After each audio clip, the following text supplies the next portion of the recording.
Sports nutrition के बारे में।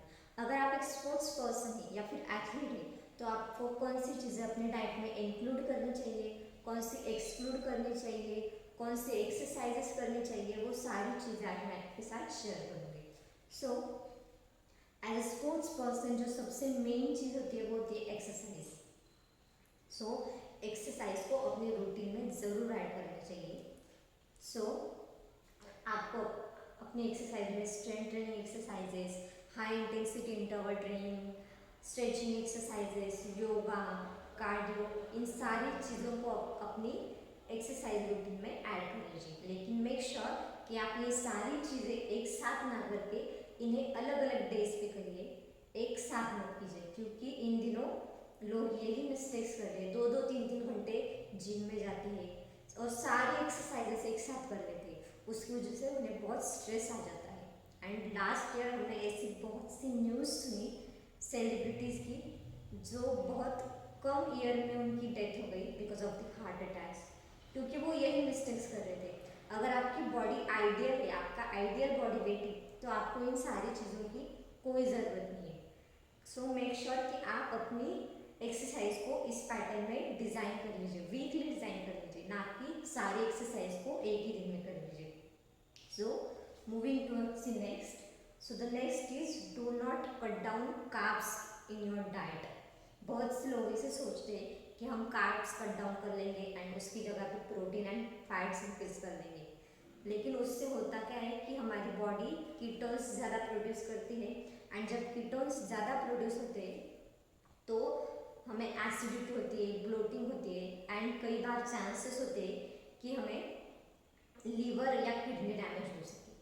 सो मेक श्योर कि आप अपनी डाइट में कार्ब्स को ज़रूर इंक्लूड कीजिए, जो कि आपकी कार्ब्स की अमाउंट होनी चाहिए 50 to 55% as per your calorie intake.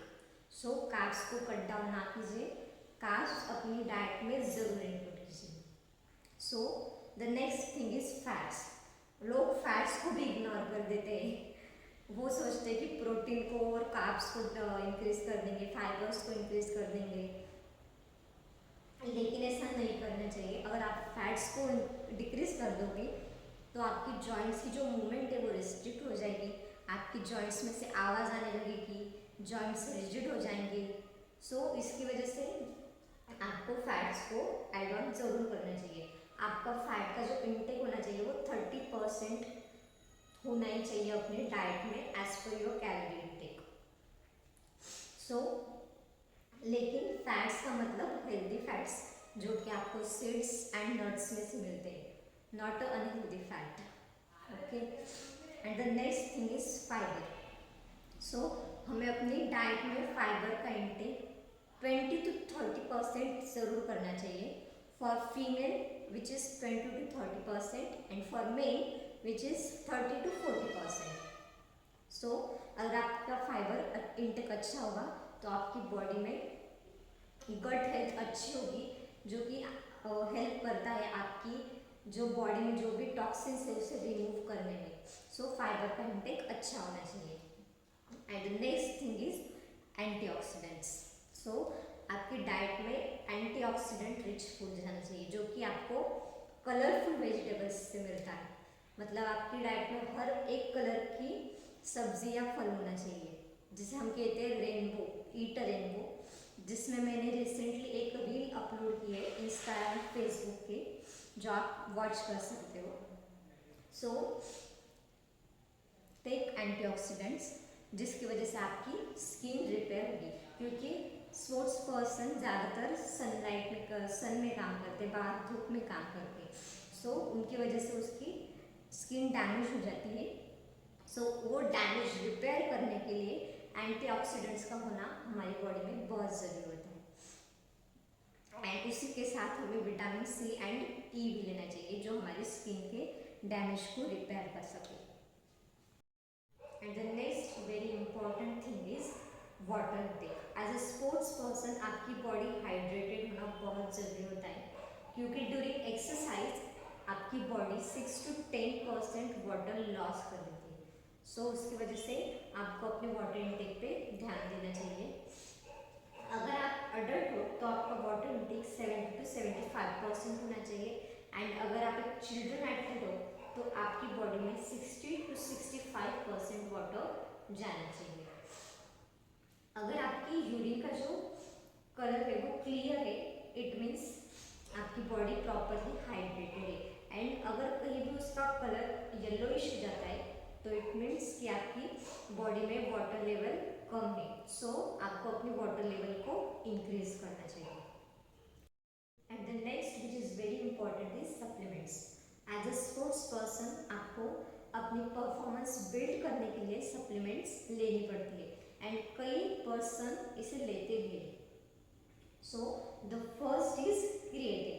Creatine लोग बहुत ज़्यादा लेते हैं, मतलब मोस्टली लोग क्रिएटिन लेते हैं, लेकिन इसका एक ड्रॉबैक है कि जब भी आप अपनी यूरिन टेस्ट करवाते हो क्रिएटिन कंज्यूम करने के बाद, तो वो आपकी यूरिन टेस्ट में क्रिएटिन हायर साइड पे दिखाता है, लेकिन 10 या 15 दिन के बाद वो अपने आप डाउन हो जाता है।